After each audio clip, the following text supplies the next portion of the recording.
At the very beginning of John's Gospel, we read in chapter 1 and verse 19 that the Jewish leaders in Jerusalem sent priests and Levites to ask him, that is John the Baptist, who he was. Now, what's going on here? John has set up a church in the middle of nowhere. So if you lived in the first century and you wanted to hear the things John had to say, you would have had to pack a lunch, lace up your hiking boots, maybe take a tent, and go for a long walk into the middle of nowhere. And yet, curiously, although he did his thing in the middle of nowhere, to listen to what he has to say. And in this sentence, we're told that the Jewish leaders in Jerusalem send a group of religious experts to the middle of nowhere on a fact-finding mission. So they need to know who this popular, charismatic desert preacher is. They need to know what he's up to, and so on and so forth. And to understand the rationale behind this fact-finding mission, you have to first of all understand that religious life in first century Israel is dominated by a massive temple. We have an artist's impression of it here. And this seems odd to us today, but first century Jews seriously believed that this temple was where God actually lived. This was the sacred space on earth. This was literally, to them, the house of God. And because they believed that, they further believed that if you wanted to have any experience of God whatsoever, you couldn't do it where you lived.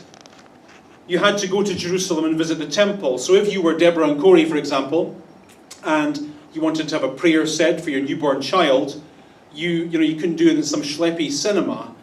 You had to travel to Jerusalem, go to the temple, book a hotel, all that stuff. It had to be done. It had to be done. God had to be done in the temple in Jerusalem.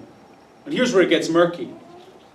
This temple is, of course, controlled by a group of religious professionals who make a killing out of the compulsory worship that happens there. So in Israel at the time of Jesus, there's a system. And the system revolves around the temple in Jerusalem. And the people who make a financial killing out of this temple in Jerusalem get wind of the fact that thousands and thousands of people are having an experience of God hundreds of miles away from the temple in the desert.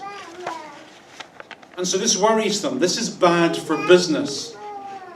You can't do God there. You have to do God here. We need to find out what's going on. So these priests lace up their hiking boots and head into the desert. And they do so with the Messiah on their mind. If someone is going to break up the good thing that they've got going, then it better be the Messiah, whom they believed would give them an even better thing. Let me explain. In Israel at the time of Jesus, whenever someone used the word Messiah, they used it with a very specific meaning. By the early first century, the fortunes of Israel had been in decline for about 3 centuries. Several hundred years earlier, in the 3rd century BC, Alexander the Great conquers the Holy Land, and then both he and his successors set about eroding conservative Jewish culture and replacing it with what they perceived to be more enlightened Greek culture. And so what you find happening all over the Holy Land, Greek gymnasiums are popping up with their public nudity. Greek theatre is becoming very popular. Young Jewish students are abandoning the boring books of Moses in preference of the more exciting Greek works of Homer and Plato and so on and so forth. The most fashionable people are living in Greek homes. They're wearing Greek clothing. And so Jewish culture at the time of Jesus is in terminal decline. And from the perspective of a nationalistic Jew, and most Jews were nationalistic, these years of disappointment and cultural erosion fueled the fires of nationalism. And the brightest hope in that fire was the idea of the Messiah. When a first century Jew uses the word Messiah, he uses it to refer to a national superhero whom God's going to send to Israel to battle the nasty Greeks and Romans, destroy her enemies, and inaugurate a new era of Jewish prosperity. For example, have a look at this. First century text. It's a Jewish nationalistic pamphlet, basically, called the Psalms of Solomon. And it says, O Lord, raise up their king, the son of David. This is the Messiah. That he may reign over Israel, thy servant. Give him strength, that he might shatter unrighteous rulers. Our Messiah is a soldier. That he may purge Jerusalem from nations that have destroyed her. So back to our sentence. The question these religious professionals from the temple have of this desert preacher who's helping people experience God outside their system is, are you the Messiah? And you can picture how the question is phrased. Hey, John, all these people who've come to hear you, they're supposed to be in the temple at our gig.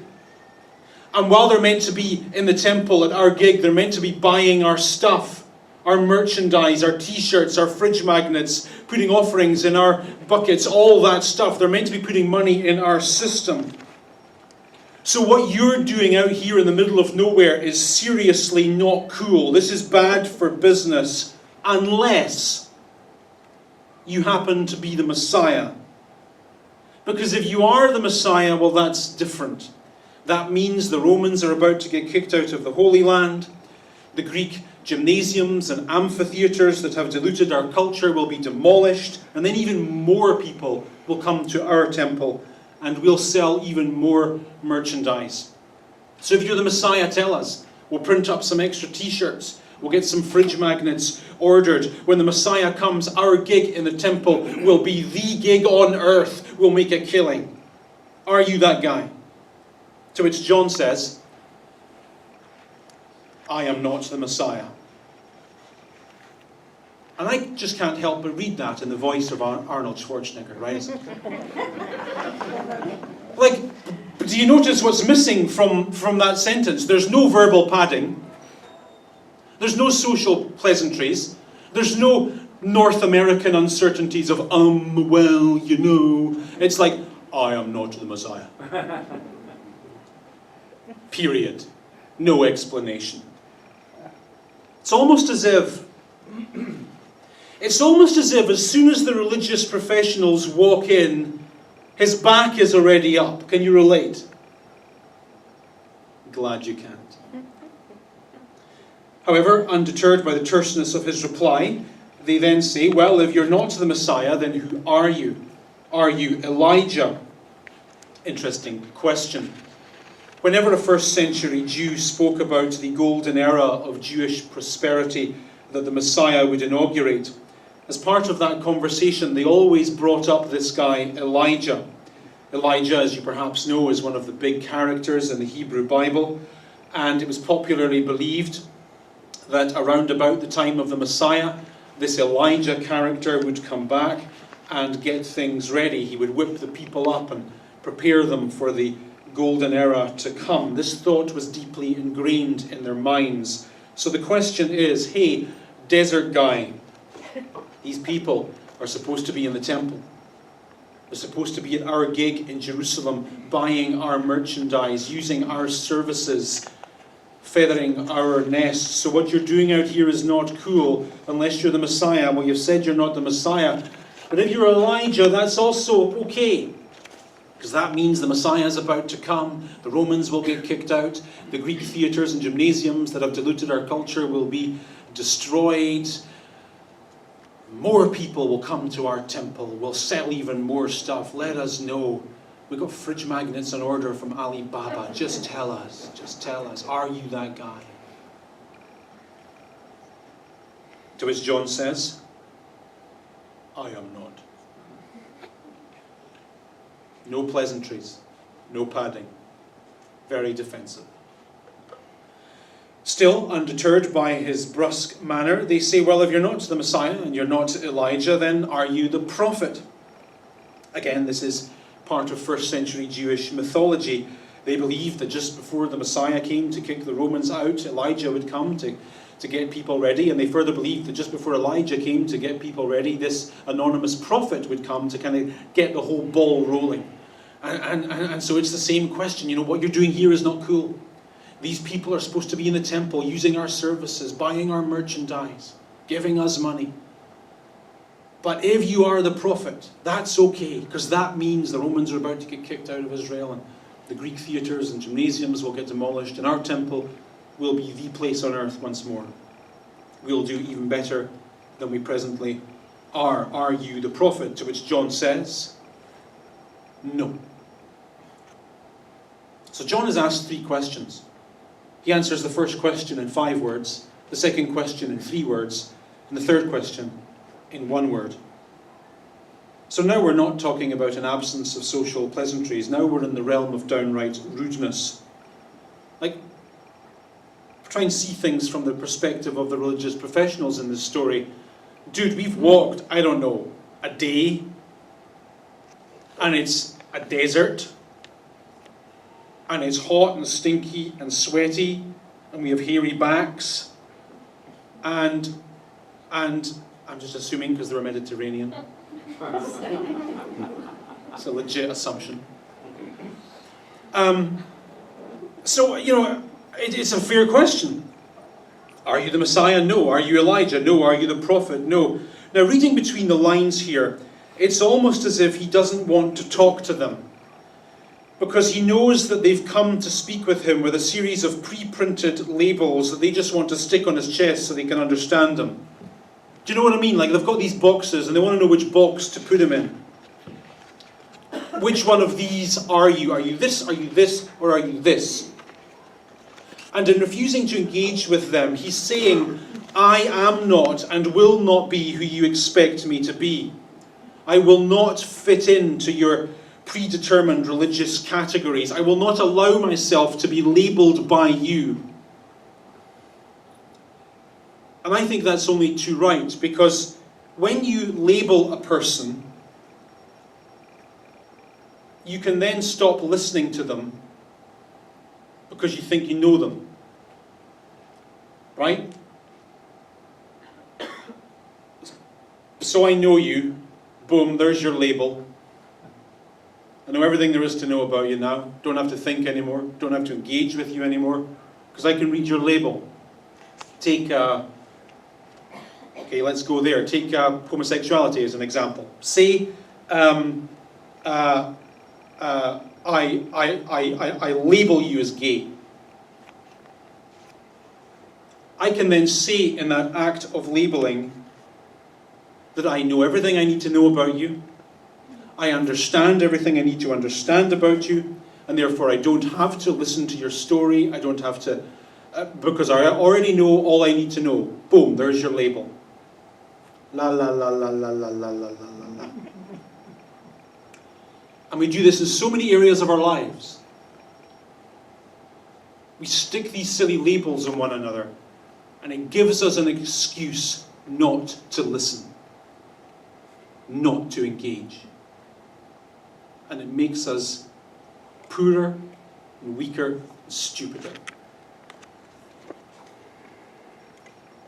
And it's the same, I think, with Jesus as the story develops. Nothing stops us hearing the story of Jesus more effectively than our fixed ideas about the story of Jesus.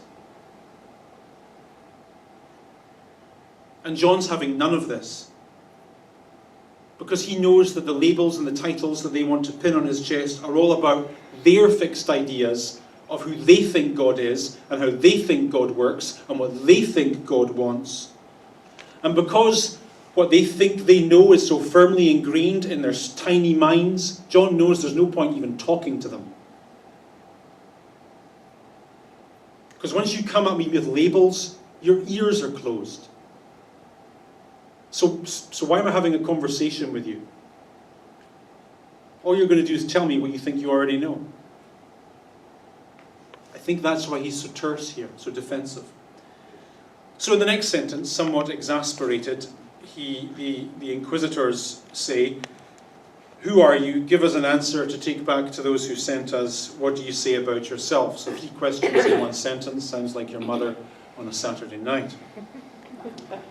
So clearly these guys are in a difficult position, and one has some sympathy with them. After all, they have been sent on a mission to find out who John is, but so far all they've discovered is who John isn't. And this won't do, because they have to go back to the temple with something. And so they change tack a little. They say, okay, we've established that you're not any of the things we think you might be, so why don't you tell us in your own words, preferably more than 5, who you actually are. Tell us who you are. Throw us a bone here. In the next sentence, John replies, not in his own words, but in the words of Isaiah. He says, "I am the voice of one calling in the wilderness. Make straight the way for the Lord." I am the one calling in the wilderness. Make straight the way of the Lord. To you and me, that's just cryptic. What does that mean?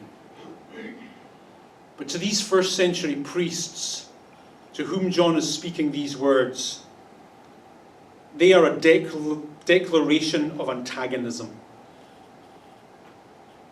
This is offensive and intentionally so. This sentence comes from a well-known part of the Hebrew Bible where the people of God ended up in a mess and they weren't in Jerusalem anymore. The temple was long gone and they were hundreds of miles away, and they were just in a mess of their own making. You ever been there in life? You're just in a mess and it's your fault.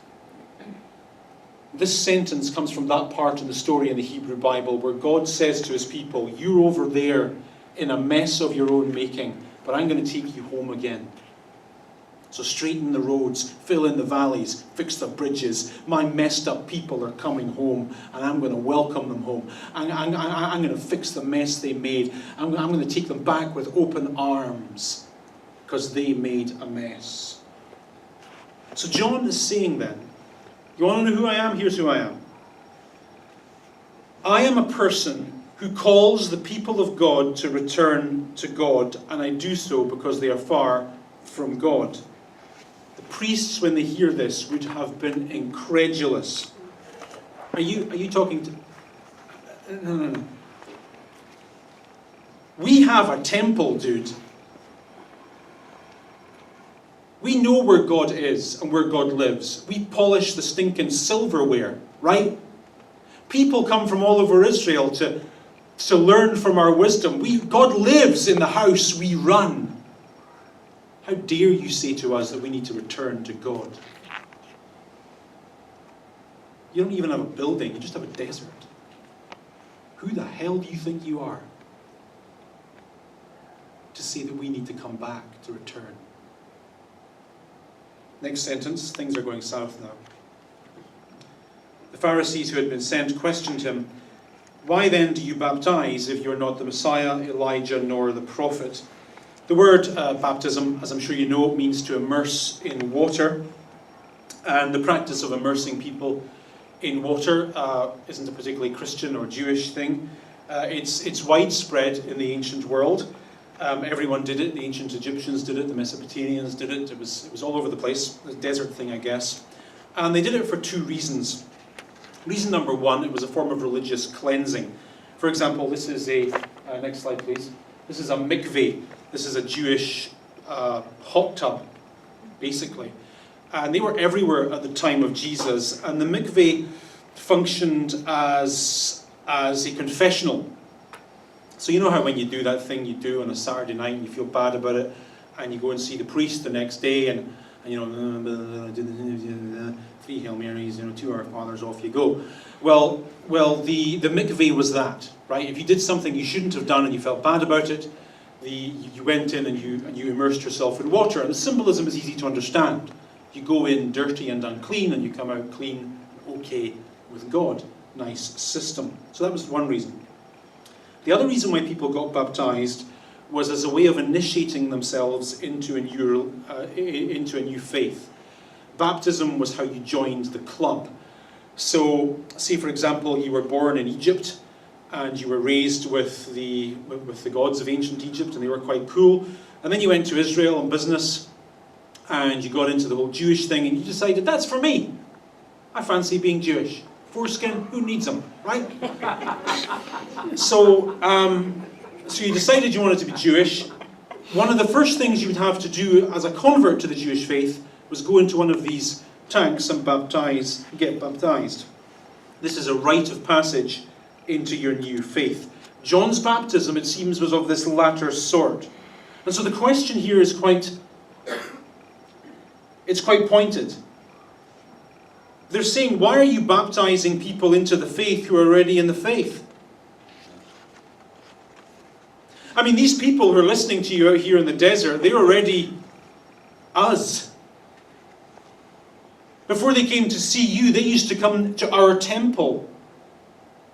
And they're already believing the right things and doing all the right things and living in the right way. And yeah, sure, they mess up every now and again, but now you're baptizing them into the faith when they're already in the faith. Why dare you suggest these people need a new beginning? How dare you? How dare you suggest our system is wrong? To which John says it's actually worse than that. He says, I baptize you with water, but among you stands one you do not know. There's that drumbeat of the gospel story again. You do not know. You do not know. And the reason you do not know is because your head is already too full of what you think you already know, and what you already know is stopping you from knowing.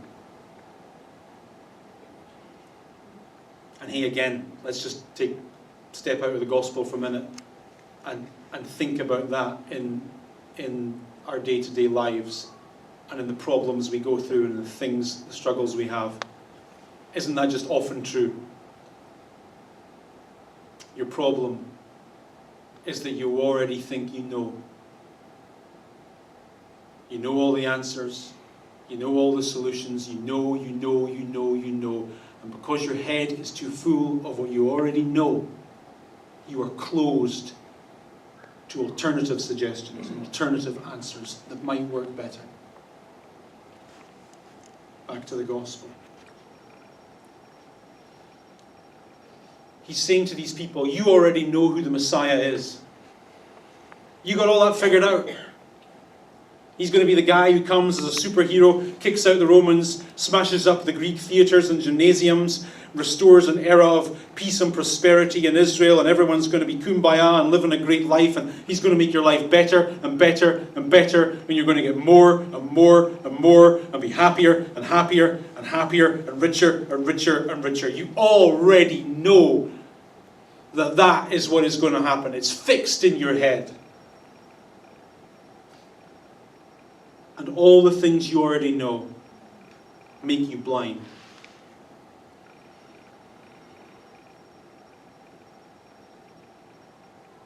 Here's the reality. Notice what he says.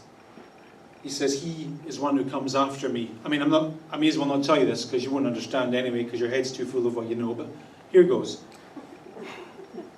The straps of whose sandals I am not worthy to untie. I guess Jesus did wear Jesus sandals. That's probably fair enough. Now, to you and I, weird sentence. But to the people whom John speaks this sentence, this is again offensive. These people are rabbis. Rabbis in the ancient world have apprentices, Talmidim. And the Talmidim copy everything their masters do so that they can be like them. And so the apprentice of a rabbi will watch how the rabbi combs his hair so he can comb his hair like that too. And he'll notice how the rabbi handles the scrolls so he can handle the scrolls in the same way. And he'll pay attention to how the rabbi intones his voice when he reads from the Torah so he can do that too. He'll even, and I'm not making this up, follow the rabbi into the washroom so he can pee like a rabbi.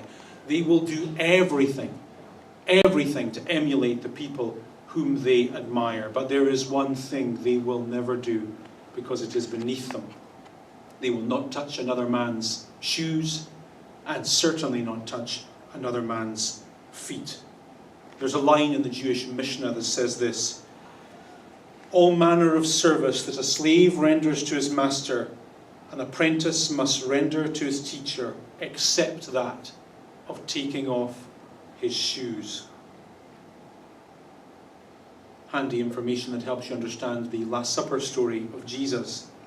So you see what John the Baptist is saying to these guys here. He's saying, you guys come from the financial capital of the ancient world. You come from a temple that is also a bank. And the people who sent you to me, they love their big salaries and their big bonuses and their big clothes and their big outfits and all that stuff. And that's what they're all about. They're all about climbing the greasy pole and getting more and more and more. And you think the Messiah is going to give you more of that. The reality is you couldn't be more wrong. It's about touching the things you would never normally touch. It's about going places you would never normally go. Being with people you would never normally be with. It's about less, not more. It's about worse, not better. Everything you know is wrong. But it won't stop you believing it anyway.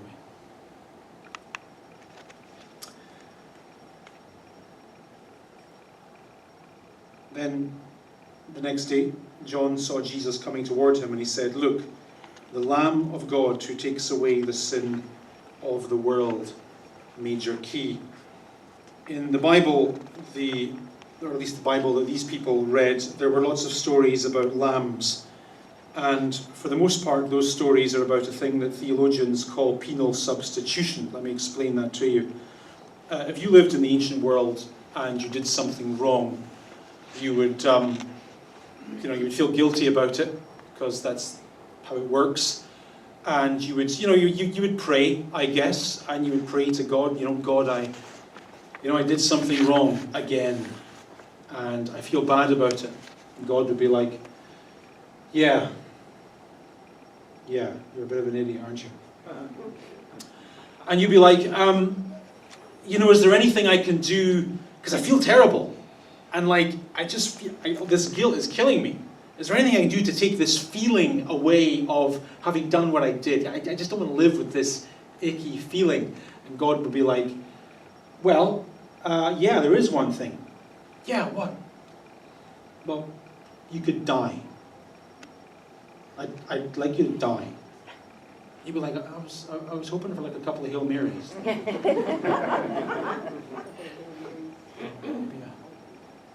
No, you got to die. It says in the Bible that the wages of sin is death. So that's how you got to deal with that situation. You got to die. So off you go, be a good boy, and die. You'd be like, you're killing me today, God. And then God, in the Bible, has a change of heart. And you perhaps remember this from Sunday school. God says, okay, the wages of sin still is death. What you did still deserves punishment. But I'll tell you what. Instead of you dying, I will give you permission to go and get it's kind of gross, but it was a Bronze Age text. What do you want? I will give you permission to go and get a lamb. And take that lamb to the temple, and that lamb will be killed, blamed, punished for what you did wrong. This is your substitute, your penal substitute. So what John is saying here is the Messiah won't come to give you a better life. He will come because the life you've been living is messed up.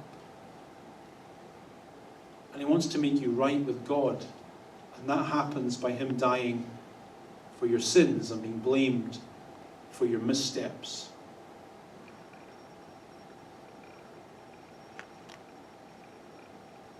John is saying he is not the Messiah of your assumptions. He's not coming to do what you think he's coming to do. He's coming to do what you need to be done. Look at this. I guess this is one of my favorite verses in the Bible. It explains Christianity in a few sentences. It says, you see, at just the right time, while we were still powerless, Christ died for the ungodly. Very rarely will anyone die for a righteous man, Though for a good man someone might possibly dare to die. But God demonstrates his own love for us in this. While we were sinners, for us Christ died. In our entrepreneurial culture, we often say that God helps those who help themselves. And fair enough, that's great capitalism, but awfully bad Christianity. The whole point of the gospel is that God is for those who are in a bit of a mess. So notice the description in these sentences of the people who God has helped. The powerless, the ungodly, the sinners. In other words, the love of God, all the things that God does in our lives, the grace of God, the mercy of God, are reserved exclusively for the eminently undeserving.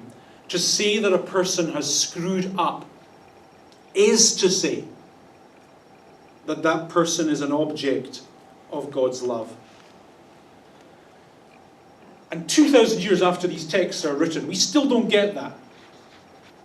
We still come to places like this and think that those episodes in our life that we're ashamed of are, they kind of exclude us from Christianity, and, we lock those away in the dark corners of our life. And, I get that. But in these sentences in the Bible, we discover that it's in those dark corners of our lives that God's love meets us. That's what it's all about. That's where his arms go around us most willingly, at that point where we messed up.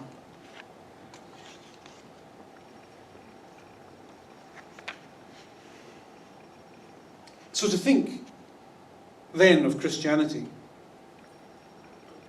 is not to think of how successfully we live by a certain code. Rather, it is to think of the lowest, most shabby, shameful episode in our lives. An episode that epitomizes our experience as being powerless to be anything other than what we are. And realize again that it was at that moment, for that person, that Christ died. The last 4 words of this sentence are the gospel in 4 words. They're a combination of history and faith. To say that Jesus died is to make a statement of historical fact.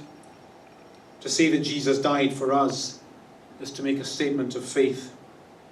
Yet this is what we believe in our Christianity, that his death was for us. This is the creedal confession of our faith. Jesus died for me. John is saying that this is what Jesus will do.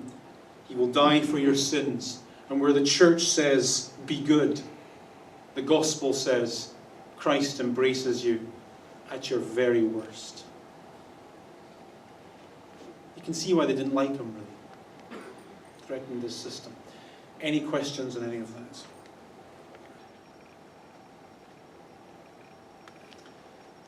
Father in heaven, I pray for every home, for every family, for every loved one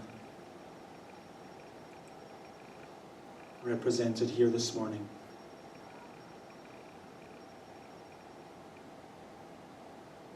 I pray for peace. I pray for mercy. I pray for healing, for health, for successful ventures and good night's sleep, for happy homes, for laughter, for love, for all of the things that make this life so pleasant. I ask for them all, for all of us. Give us these things, I pray. I pray too that you will open our eyes to the truth of your gospel, that you will remind us that you meet us not at our best but at our worst, and in that meeting you accept us and forgive us and call us your children, and do so willingly. Thank you for loving us. Thank you for being patient. Part us with your blessing, then I ask in Christ's name.